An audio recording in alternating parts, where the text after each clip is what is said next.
All right, so title, Goldie Roger feels weak now, and that's a problem. Right off the bat, I 100% agree. It's a video by Anime Siders. Now, literally, I remember like yesterday or 2 days ago, I was watching this this YouTube power scaling short on like Loki versus Goldie Roger.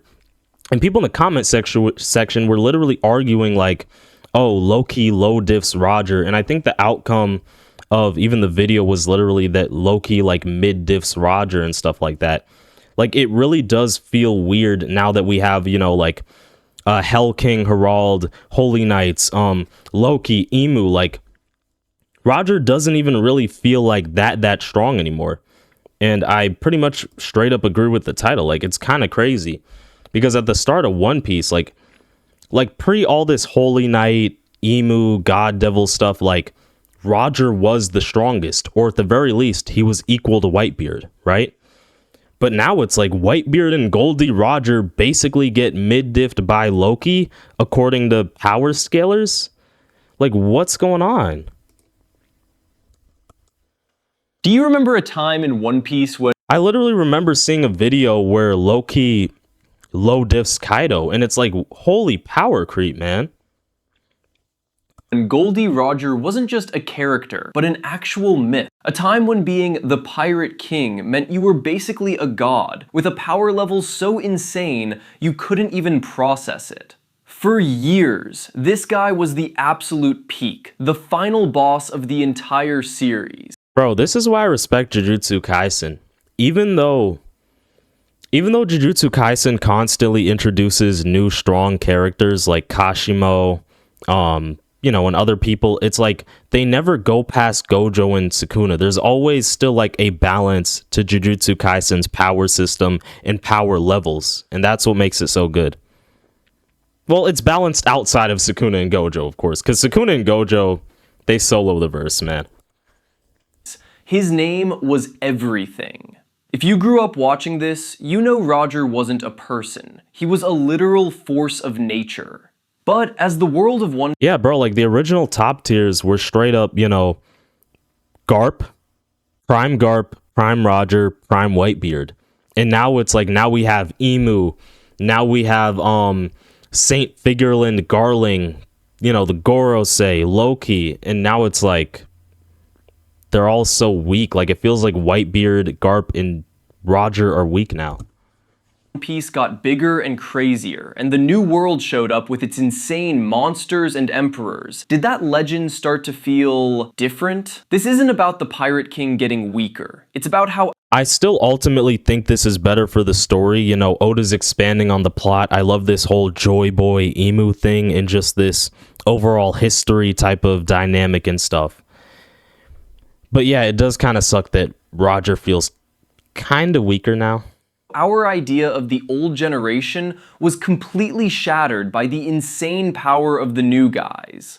It's that weird feeling you get when the gods from your childhood turn out to be way more human than you ever thought possible. In the beginning, Goldie Roger wasn't a character. He was an idea. He was a voice on an execution platform whose last words were so powerful, they kicked off a global age of piracy. Yep. Think about that. This guy's influence was so insane bro, even Mihawk pulled up. Even Mihawk was there, bro. That his death was the single most important event in modern history. We didn't know his power because we saw it. We knew it because everyone was terrified of him. We didn't need to see him fight. We saw the chaos he left behind. In Logtown, Smoker wasn't talking about some strong pirate. He talked about the aura Roger left behind. A feeling so real, it was still on the execution stand.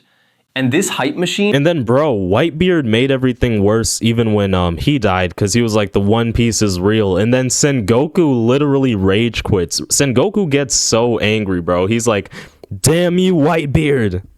...worked for his entire generation. Poor Sengoku.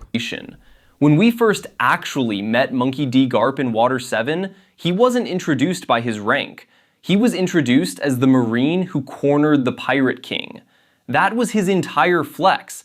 His whole character was built on fighting Roger, which shot both of them into a completely different league. They were two sides of the same legendary coin. And then there was Edward Newgate, Whitebeard. The man literally called the strongest man in the world.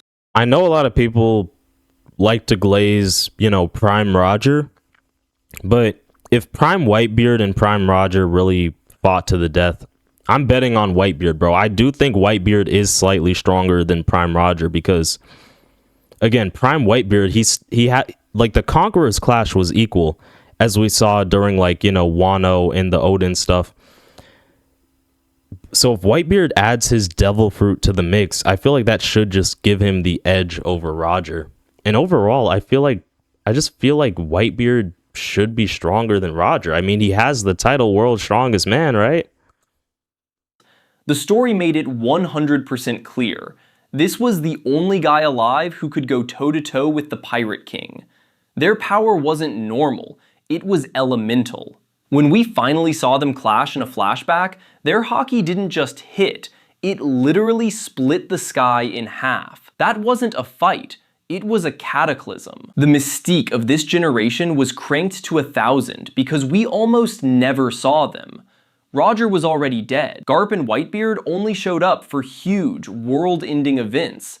Every word they said felt like it carried the weight of history. They felt untouchable because, for the longest time, they were the power ceiling. We believed with 100%. Yep, it literally was them. And then we got introduced to, God Valley and Rocksteady Zebek.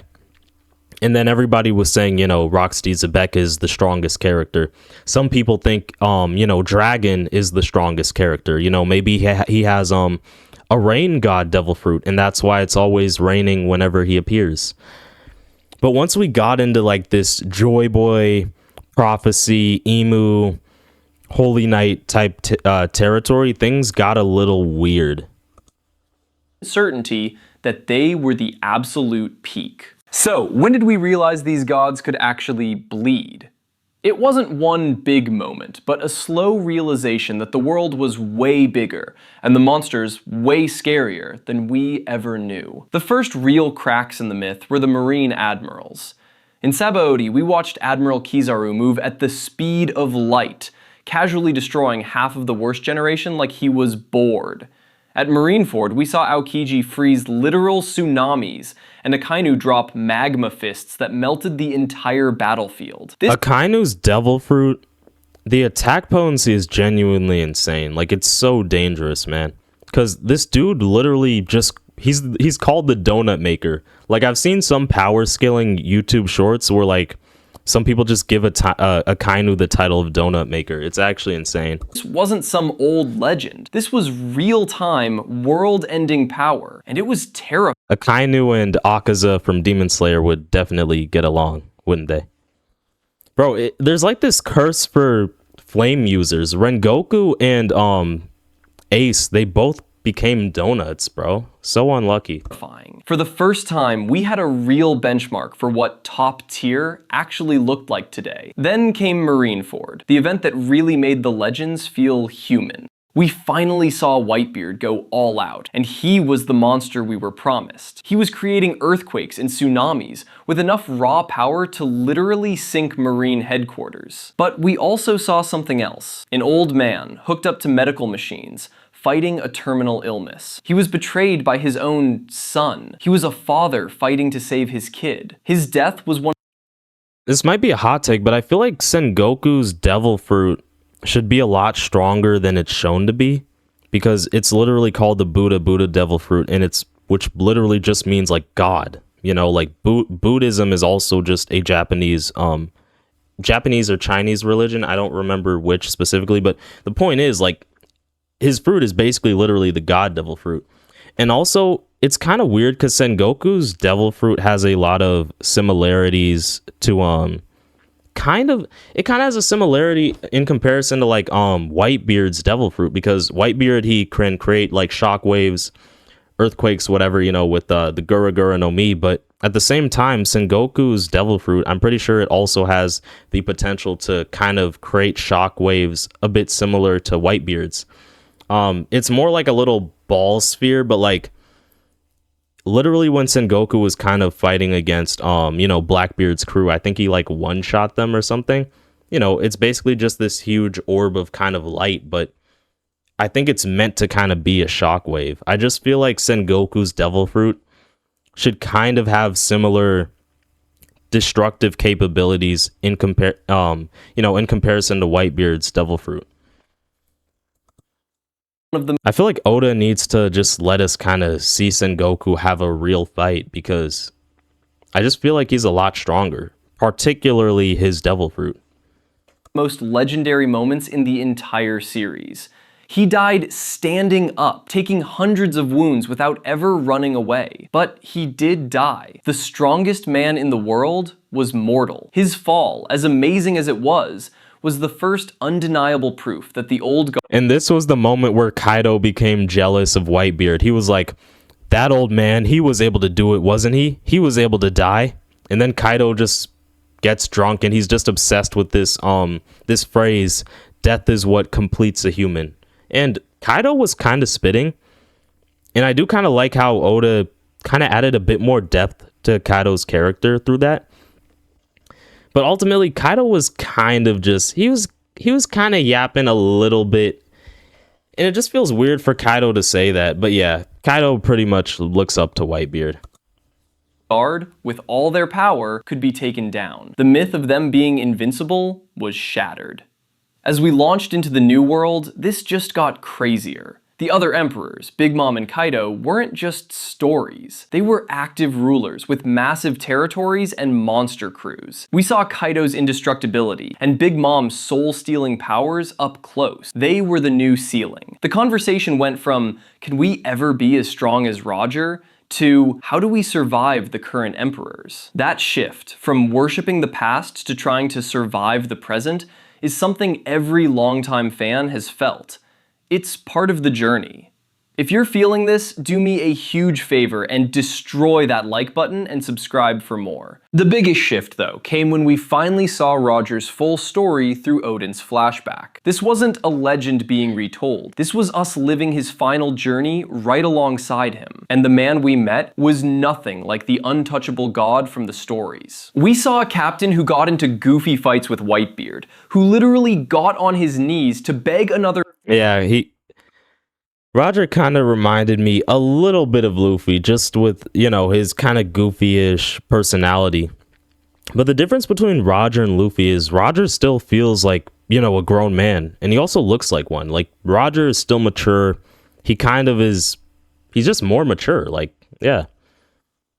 Man to join his crew, and who was battling a terminal illness, racing against time to. But for me personally, I didn't take anything away from Roger seeing him, be a little bit goofy or fight Whitebeard. I mean, I think that's kind of normal. I mean, he was the Pirate King. Whitebeard is his rival. Like, Roger's still a cool-ass character. Achieve his dream. He wasn't some distant, all-powerful deity. He was a deeply emotional and determined man on a deadline. The flashback showed us the man who loved his crew like family. And I love how, what makes Roger's character even better is he's not like completely untouchable, like Yorichi from Demon Slayer. Like, Roger cannot solo his own verse, and that's what I love. I'm gonna talk about three groups. I'm gonna talk about Yorichi and Muzan, and then Roger and Whitebeard and Gojo and Sukuna. What I love with Roger's character, again, is he can't solo his verse in the way that Yorichi can. And Yorichi is just overwhelmingly stronger than, Muzan in Demon Slayer. And Yorichi can actually solo his own verse. What I like is Oda kind of made this more of like a Gojo versus Sukuna thing, in that they're so equal in power, like it could go either way. Like if Roger and Whitebeard truly fought to the death, it could go either way. And this kind of humanizes Roger in a weird way, because he doesn't feel like he's this immortal god, like he was saying in the video. Like, Roger doesn't feel like he just solos his entire verse, and I love that.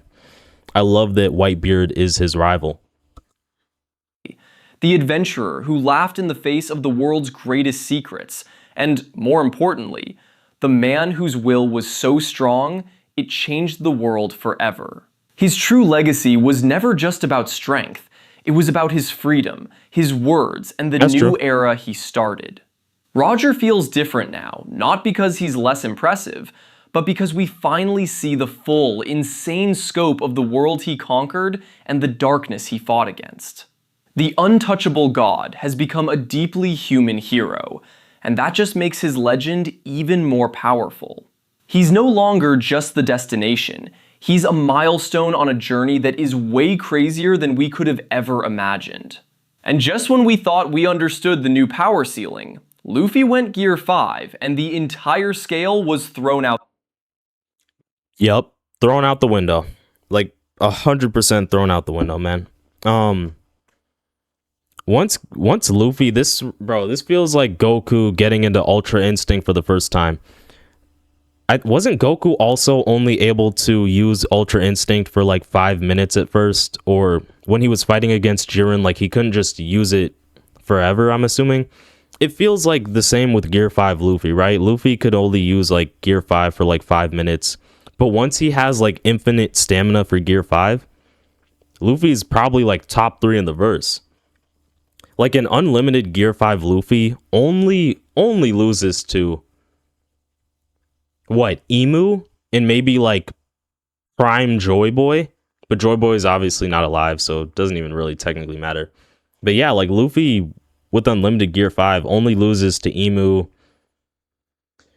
maybe loses to Zebek. I don't know. Maybe Shanks and Mihawk, since they have like the slash advantage, because I know Luffy is kind of like, I don't want to say he's weaker against swords, but like swords can like actually injure Luffy more than just brute force punches like Kaido was using. Like if Luffy actually went up against a sword user in an extreme diff fight or just in any serious bloodlusted fight, Mihawk or Shanks might genuinely just like slice off his arms, bro. And you know, literally in Marineford, Luffy was fighting Mihawk, and then he was about to use a Gumu Gumu no move, and literally when he stretched his arms out, Luffy unlocked observation haki, and he saw his arms being cut off by Mihawk. He literally saw Mihawk cutting off his arms, bro. That tells me all I need to know, bro. Sword users in One Piece are built different. The window. This isn't just. Let me specify, swordsmen, not sword users, because technically you could call Big Mama sword user because she uses Napoleon. I'm talking about people who will actually like use their sword and like vitally injure you. I'm talking about Shanks. I'm talking about Mihawk. Just a power-up. It's the awakening of the Hito Hito no Mi model Nika, and it's basically cartoon physics brought to life. Luffy can now literally do whatever he imagines, turning the ground to rubber, growing into a giant, and taking catastrophic hits like it's a joke. He has the power of the Sun God, a warrior of liberation who fights with pure freedom and joy. This brings up the ultimate question for fans today. Could current Luffy, with his reality-bending Toon Force, smack the old generation's asses? Could Gear 5 Luffy go toe-to-toe with a Prime Whitebeard or even Goldie Roger himself? The old legends were defined by their god-tier haki, but Luffy now has that, plus a power that defies the very laws of their world. And to make things even crazier, we now know there's a final boss hiding in the shadows. Emu, the secret king of the world. This is the being who secretly rules from the empty throne, who the five elders bow to, and who is potentially an immortal being from the Void Century. Emu's existence suggests a level of power that might dwarf everyone we've ever seen, Roger included. So where does that leave the legends we grew up with? Is the new generation, with Luffy as its ridiculous peak and Emu as its terrifying shadow, just that much stronger? Or could the old guards still compete? So how has your... They can still compete. No, for sure. Like, Emu is still probably going to lose to, like... Emu is probably going to lose in a 3v1 against, like, you know, Prime Whitebeard, Prime Roger, and Prime Garp. For sure. But, like, just on a 1v1 basis, it's kind of getting crazy.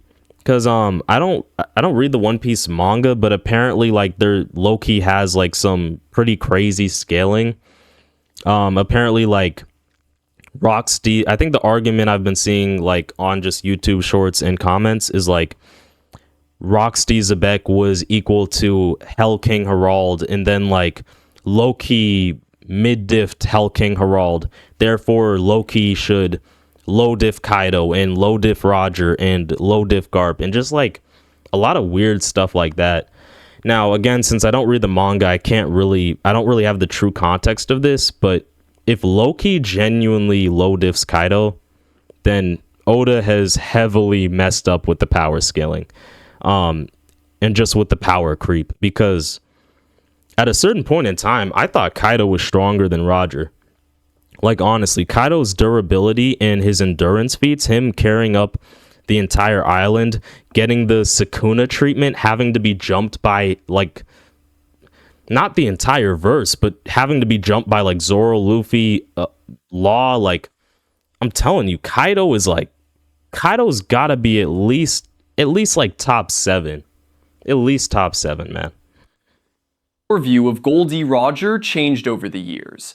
Was there one moment that made you see him or the whole old generation in a new light? Let's talk about. Honestly, so far, mostly no, but now that I'm seeing low-key power scaling YouTube shorts or YouTube edits, and I'm seeing low-key people saying that low-key low diffs Roger, low diffs Kaido, it's getting weird for me, but that's the power creep, I guess.